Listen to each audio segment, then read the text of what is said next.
یا اپوزیشن کی طرح دیکھتے ہیں تو ان کا امید یہ ہوتا ہے کہ ہم اپنے جو آپس کے مسئلے ہیں، جو اپنے ذاتی مسئلے ہیں، جو اپنے سیاسی ایشوز ہیں، ان کو سائڈ پہ رکھ کے ان کا بنیادی مسئلہ کو ترجیح دیں گے اور مل بیٹھ کے مشورہ کر کے کنسنسس بنا کے ہم ان کے مسائل کا حل پیش کریں گے۔ جناب اسپیکر، وزیر اعظم شہباز شریف صاحب نے جو پچھلی دفعہ وزیر اعظم بنا جب قائد اختلاف تھا، اور اس دفعہ بھی جب وزیر اعظم بنا تو جناب وزیر اعظم صاحب نے چارٹر آف اکانومی کی بات کی۔ اینڈ مسٹر اسپیکر، یہ پاکستان کا لانگ ٹرم مسئلہ کو اگر ہم نے ایڈریس کرنا ہے تو چارٹر آف اکانومی کے بغیر یہ ہو نہیں سکتا، ایک کنسنسس کے بغیر یہ ہو نہیں سکتا، اور وہ چارٹر کہیں سے ڈکٹیٹ نہیں ہو سکتا، وہ کوئی از خود فیصلہ نہیں ہو سکتا ہے۔ اگر ہم نے ایک نیشنل اکنامک چارٹر بنانا ہے تو پھر سب سے مشورہ ہونا پڑے گا۔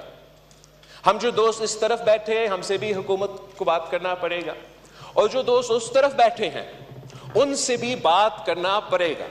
اور اگر ہم مل کے اس ایک ایشو پہ ایک ایسا کنسنسس بنائیں کہ ہم نہ صرف اپنے عوام کو یہ پیغام بھیجیں، بزنس کمیونٹی کو یہ پیغام بھیجیں، مگر انٹرنیشنلی یہ پیغام بھیجیں کہ پاکستان نے اپنے بنیادی جو معاشی مسئلے ہیں ان کا حل کے لیے 1 سال پلان نہیں، 5 سال پلان نہیں، مگر 10-20 سال کا پلان اب طے کیا ہے، اور ہم میں سے جو بھی سیاسی جماعت کل حکومت میں ہوگا وہ اسی پلان پہ عمل درآمد کرے گا، تو پاکستان کی معیشت اور پاکستان کی ترقی کے لیے وہ پہلا قدم ہوگا۔ جناب اسپیکر، ہم نے جب اس حکومت کو ووٹ دینے کا، وزیر اعظم شہباز شریف صاحب کے ساتھ دینے کا فیصلہ کیا تو آپ کو معلوم ہے کہ پاکستان پیپلز پارٹی اور مسلم لیگ نواز کے درمیان ایک اگریمنٹ طے ہو چکا تھا، اور اس اگریمنٹ کے تحت ہم نے جو آنے والے بجٹ تھا، جو آپ کا پی ایس ٹی پی چاروں صوبوں کے تھا، ہم سے مل بیٹھ کے آپ کو وہ بنانا چاہیے تھا، اور افسوس کے ساتھ ہم نے اس شرط پہ عمل بھی نہیں کیا، اور ہم سمجھتے ہیں، پاکستان پیپلز پارٹی کے میرے اپنے ممبران سمجھ رہے تھے کہ اگر ہم اس حصہ میں شامل ہوتے تو ہم مثبت طریقے سے آپ کا اس عمل پہ کنٹریبیوٹ کر سکتے، اور شاید اگر ہم مل بیٹھتے تو اس کے نتیجے میں کوئی بہتر ایک رزلٹ نکلتا، اور جو بھی سیاسی کنسنسس سے بات بنتا ہے اس میں زیادہ طاقت ہوتی۔ لیکن صرف ہم سے یہ بات چیت نہیں ہونا چاہیے تھا جناب اسپیکر۔ میرا تجویز وزیر اعظم صاحب اور وزیر خزانہ کے لیے یہ ہوگا کہ چارٹر آف دی اکانومی اپنی جگہ، ہمارا بجٹ بننے سے پہلے، ہمارا پی ایس ڈی پی بننے سے پہلے آپ کے الائز کے ساتھ بھی، آپ کے اپنے ممبرز کے ساتھ بھی، اور اپوزیشن کو بھی دعوت دیا جائے کہ ہم بیٹھے، آنے والے سال کا بجٹ آ رہا ہے، حکومت کا مجبوریاں یہ ہیں، پاکستان کے عوام کے مسئلے یہ ہیں، آپ کا تجویز کیا ہے؟ جناب اسپیکر، اس قدم سے بہتر ہی ہوتا، کوئی ہم برا تجویز تو آپ نہ مانیں گے، نہ ہم آپ کو دیں گے، اور اس سے جو ہمارے اپوزیشن کے دوست ہیں ان کو کچھ کرنے کو ملے گا، ورنہ وہ ادھر آ کے احتجاج کر کے چلے جاتے ہیں۔ اس میں اگر ہم ان کا انپٹ لیتے، ان کا اوپینین لیتے، ان اوپینینز میں سے کچھ اپنا بجٹ میں شامل کرتے، تو میرا خیال میں سیاسی طور پہ آپ کی جیت ہوتا، اور پاکستان کو معاشی طور پہ بھی ہم بہتر فیصلے لیتے۔ جیسے بھی ہے جناب اسپیکر، پاکستان کے معاشی حالات کسی سے ڈکی چھپی نہیں ہیں، اور چاہے ہم اس طرف بیٹھیں یا اس طرف بیٹھیں، چاہے ہمارا سیاسی اختلاف ہو یا نہ ہو، امید ہے کہ ہم سب اس بات کی دعا گو ہے کہ وزیر اعظم صاحب اور ان کی ٹیم اس قدم میں کامیاب ہو کہ ہم پاکستان کو اس مشکل سے نکالیں۔ اس کے لیے جناب اسپیکر میں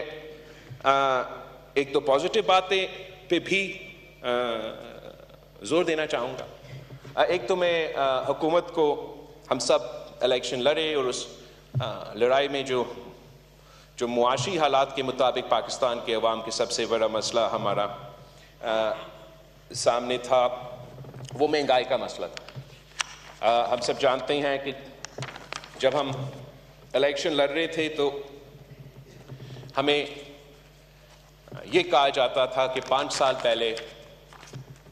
معاشی حالات کیا تھے اور آج معاشی حالات کیا ہے. اس میں جو انفلیشن کے انڈیکیٹرز ہیں وہ تھوڑا سا میں آپ کو پڑھنا چاہوں گا. تو 5-6 سال پہلے جناب speaker 10 kilograms of wheat flour would cost less than 400 rupees. And today it costs more than rupees 1,400. Similarly, respectively, in the last 5 years, electricity prices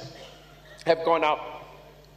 for up to 50 units have increased by 277%, petrol prices by 195%. اور اسی طریقے سے milk, edible oil, dal have increased by 113%, 21%, 353%. جو ایک joint house hold جس کا income 5-6 سال پہلے 35,000 روپیز کا تھا تو وہ مل کے جو خاندان کے کھانے پینے کے اشیاء تھے وہ پورا کر سکتے تھے, اپنے بچے کے تعلیم کا بندوبست کر سکتے تھے, 2 کمرہ کا گھر میں بھی رہ سکتے تھے, اور اتنا سیونگز بھی ہوتے تھے کہ چاہے کوئی میڈیکل ایمرجنسی ہو یا کوئی ریکریشن کے لیے استعمال کرنا پڑے تو ان کے پاس وہ پیسہ ہوتا. آج اگر وہی پوری اخراجات اس خاندان کو پورا کرنا پڑتا ہے تو ان کا جوائنٹ انکم کو 35,000 روپیز سے آج 70,000 روپیز ہونا ہے. تو ہم سوچتے ہیں کہ ہم ہر سال جو بجٹ لے کر آتے ہیں اور جس کی صورت میں عوام محسوس کرتے ہیں کہ مہنگائی کا اضافہ ہوتا جا رہا ہے, کہ کیسے عام آدمی پاکستان کا اس معاشی بوجھ اٹھاتے ہیں. And I like two complement the government کہ ابھی تک جہاں تک اکنامک انڈیکیٹرز ہے اور خاص طور پہ مہنگائی کے بارے میں تھوڑا سا ایک سلائٹ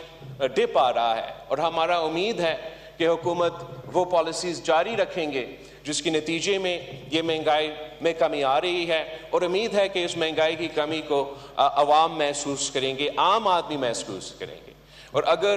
5 سال میں حکومت صرف اس ایک قدم میں کامیاب ہوتا ہے, میرے خیال میں نہ صرف سیاسی طور پہ ان کے لیے ایک بہت ہی بڑا کامیابی ہوگا, مگر پاکستان کی عوام کی سب سے بڑا مطالبہ جو ہے وہ مہنگائی کے حوالے سے ایڈریس ہوا ہوگا.